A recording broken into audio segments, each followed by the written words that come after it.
Hi, my name is Angela, and today I want to be talking all about CVs. I am a pharmacy student ready to go into my pharmacy residency, and I am doing this YouTube channel to have casual weekly chats where I kind of share my process of applying to residency and hopefully offer some helpful advice for those of you who are applying or are in pharmacy school and want to know more about how to successfully set yourself up for residency and those applications. So I'm going to cover a variety of topics. I personally am interested in ambulatory care and academia. I did match, and I'm not going to reveal the name of the program quite yet until I get there, and it's all okay, but I can still share some information that would be pertinent even before I get into residency, and then once I get into residency and start working, I can share my journey during that process. So what is a CV? A CV stands for Curriculum Vitae, or Course of Life, and it's a brief account of your education, your qualifications, your prior experience, and it's typically what you give to organization when you're applying for a job. In this case, we'd be applying for residencies, which is a position, it's a formal job. It just has a lot of learning components with it. So it's longer than a resume. A resume usually is no more than 1 to 2 pages, but a CV can be much longer. I think mine was about 8 pages in total. But it's definitely different than a resume, but you can think of it like a resume in that it's a summary of who you are, and you try to be brief, but it gives you a picture of what that person has done, what they're qualified to do, and what their goals are and what their interests are based on their experience. So for pharmacy specifically, and with my CV, it's broken down into components of my education, so my undergraduate and my pharmacy education, and any other college credits I may have earned or degrees I may have pursued or gotten. Certifications, which relating to pharmacy would be things like BCPS, vaccine immunization certification through APHA. I personally got a mental health first aid certification, any kind of certifications that you would get relating to the profession of pharmacy. And then my rotation experience is a huge part of that. So what rotations I did, who my preceptor was, what kind of rotation it was, where I did it, and then under each rotation there's details about what I did on rotation. So just kind of giving a highlight of some of the things that I did and what I'm capable potentially of doing. And then research experience, so I am fortunate enough to have had research experience, and so I go into under that section about poster presentations that I've done, other projects or manuscripts potentially that have been published, if anything's been published. I haven't been published, so I don't really have much of that, but I have different areas where I've applied for things, so I can talk about that in that section. Volunteer work, which is very important within organizations that you're involved in with school, but also your own personal volunteer exploits. You can kind of go a little bit more broad with that section. And then leadership experiences and leadership roles, which will be very key, talking about within your organizations or within the places you're involved in, what kind of leadership roles and what kind of responsibilities you've had. So that's kind of a brief overview of CVs. I'm not going to share you guys my CV personally because it just has way too much personal information, but I want to go over why you should care about one and why you should care about a CV, especially if you're applying to residencies. If you're not on the residency track, this channel in general probably isn't helpful for you, but you would mostly focus on building your resume, and you may have a CV, but I know many who don't have a CV and just did a just did a resume because they're not going into residency. But if you are going into residency, you should care about your CV, because if you're going to be applying, pretty much every program is going to require you to give a CV.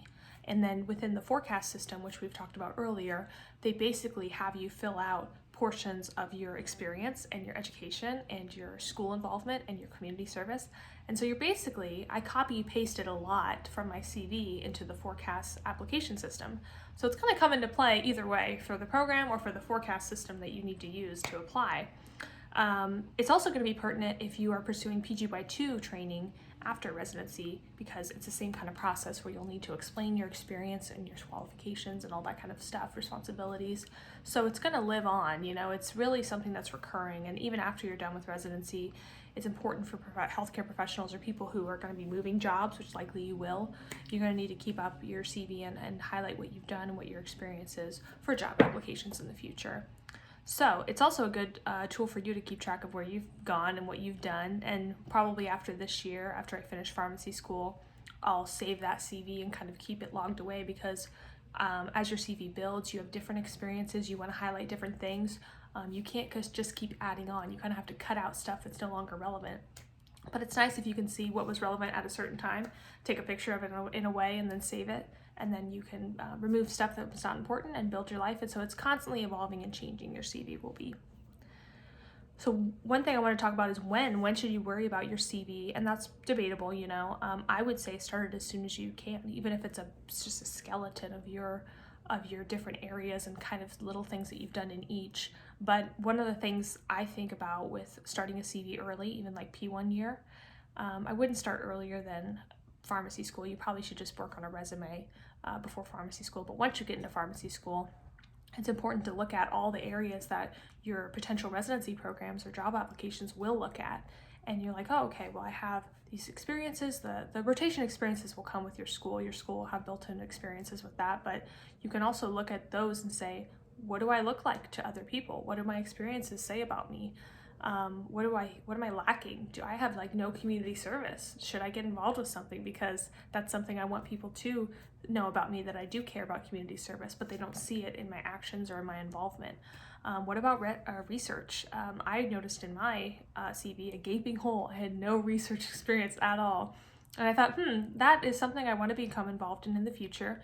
So it'd be good to show that I'm interested now to other programs. So I'm going to try to look for opportunities now while I can and get them before I go to applications. So I would say without me preparing a CV early on, I wouldn't have even really thought about research as a component. But when I look at my CV and I see the gap, I think, that would probably show that she's not interested in research, but I am.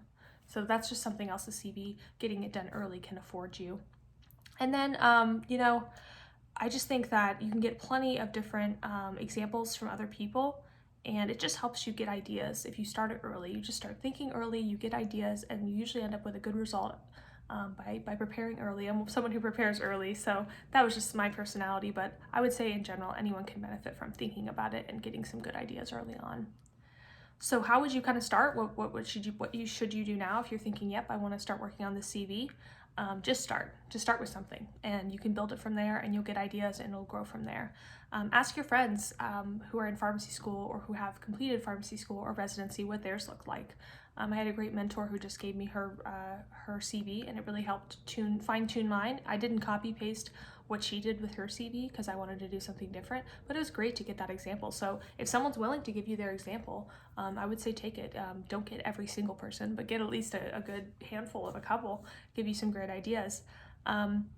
There's templates online, and I would say use those with a grain of salt because some of them are crazy colored or they're kind of organized a certain way. How do you want to present yourself to these jobs that you're applying for? I didn't want to be super colorful and have all these different modern components. I just wanted it to be clean and to be readable and to be very organized. So that was me, but you can find a lot of different examples online and find which ones that you think speak to you. And in general, even if you don't start this CV skeleton, start keeping track of what you are involved in school, what kind of events you've gone to, what kind of meetings that you've attended, and what year, and what did you do during them. You're in a student organization. How are you involved? Do you have leadership roles? What was something really cool that your student organization did? Keep track of these things. And while it's easiest to keep track of them in a CV and add on to it, even if you just keep a notebook or something of what you've done and build the CV later, I've known some people that have done that. You start actually remembering what you did, and you can build a great CV. And even if you add on a bunch of different stuff, when it comes time to apply to residencies, you can always cut out the things that you say, yeah, that was cool in the moment, but now I have other things that I'd rather highlight. I'm going to take it out. So yeah, I think that's all I have to share about CVs. If I have more details, I'll provide another video, but I think that's a really good grounding framework for you guys who are wondering about what a CV is. I had a lot of questions. I would encourage you to go to a workshop if your pharmacy school offers one, because I had a great workshop that I've attended several CV workshops that helped talk about the fine-tuning details. So I may do another video on like little details that I thought were really great and made a great CV, but just know that it is personal, it's individual, and we're all not going to have the same CV at the end of the day, which is great because we're not all the same people. So thank you for watching this video. Please share it with someone who you think it might help them. Ask your questions below, comment below, and I'll try to answer them. Or if you have recommendations for a topic you'd like to hear, please let me know. But like the video if you liked it, and yeah, I'll see you in the next one. Thanks.